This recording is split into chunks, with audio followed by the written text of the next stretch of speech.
علیکم ورحمۃ اللہ وبرکاتہ۔ حضرت نوح علیہ السلام کی کشتی کا قصہ بہت مشہور اور تاریخی ہے، جس کا ذکر قرآن مجید اور دیگر آسمانی کتب میں موجود ہے۔ قصے کا خلاصہ یہ ہے، تبلیغ اور قوم کی سرکشی۔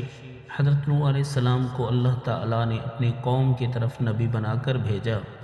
انہوں نے تقریباً 950 سال تک اپنی قوم کو اللہ کے عذاب سے ڈرایا اور سیدھی راہ پر آنے کی دعوت دی، مگر ان کی قوم کی تھوڑی سی لوگ ہیں ایمان لائے، جبکہ زیادہ تر لوگ ان کی مذاق اڑائے اور سرکشی کرتے رہے۔ کشتی بنانے کا حکم جب نوح علیہ السلام کو دیکھا کہ ان کی قوم ایک ایمان لانے والی نہیں، تو انہوں نے اللہ سے مدد کی دعا مانگی۔ اللہ تعالیٰ نے ان کی دعا قبول فرمائی اور انہیں ایک کشتی بنانے کا حکم دیا۔ یہ کشتی ایک غیر آباد علاقے میں لکڑی کے تختوں سے تیار کی گئی تھی۔ کشتی کی تیاری اور کفار کا مذاق حضرت نوح علیہ السلام کے حکم کے مطابق کشتی بنانے میں مصروف ہو گئے، اور یہ کام مبینہ طور پر 100 سال میں مکمل ہوا۔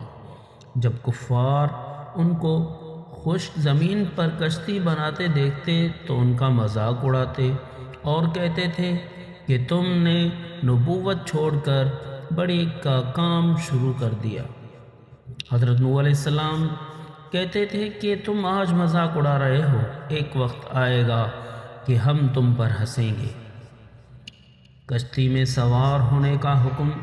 کشتی مکمل ہونے کے بعد اللہ تعالیٰ نے حضرت نوح علیہ السلام کو حکم دیا کہ وہ تمام اہل ایمان کو کشتی میں سوار کر لیں۔ زمین پر موجود ہر قسم کے جانوروں، چرند پرند کی ایک ایک جوڑے کو بھی کشتی میں لے جائیں۔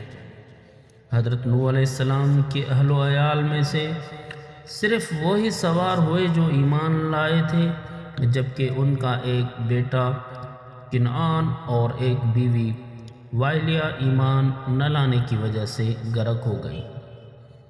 طوفان کا آغاز اللہ کے حکم سے آسمان سے مسلسل اور زوردار بارش کی شروع ہوتے اور زمین سے بھی پانی کے چشمے پھوٹ پڑے، یہاں تک کہ پانی ہر طرف چھا گیا۔ طوفان اتنا شدید تھا کہ پہاڑیاں بھی پانی میں ڈوب گئیں۔ اللہ کی نافرمان اور کافر اس طوفان میں غرق ہو گئے، اور صرف وہی لوگ اور جانور بچ سکتے جو کشتی میں سوار تھے۔ کشتی کا ٹھہرنا طوفان تقریباً 40 دن تک جاری رہا۔ کئی ماہ تک کشتی پانی میں تیرتی رہی۔ جب عذاب کا حکم پورا ہوا اور پانی کم ہونے لگا تو اللہ کے حکم سے کشتی کوہ جودی ایک پہاڑ پر جا کر ٹھہر گئی۔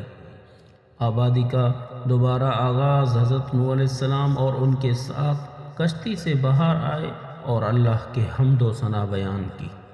یہ لوگ بعد میں دنیا کے مختلف حصوں میں آباد ہوئے اور نسل انسانی کے بقا کے ذریعے بنے۔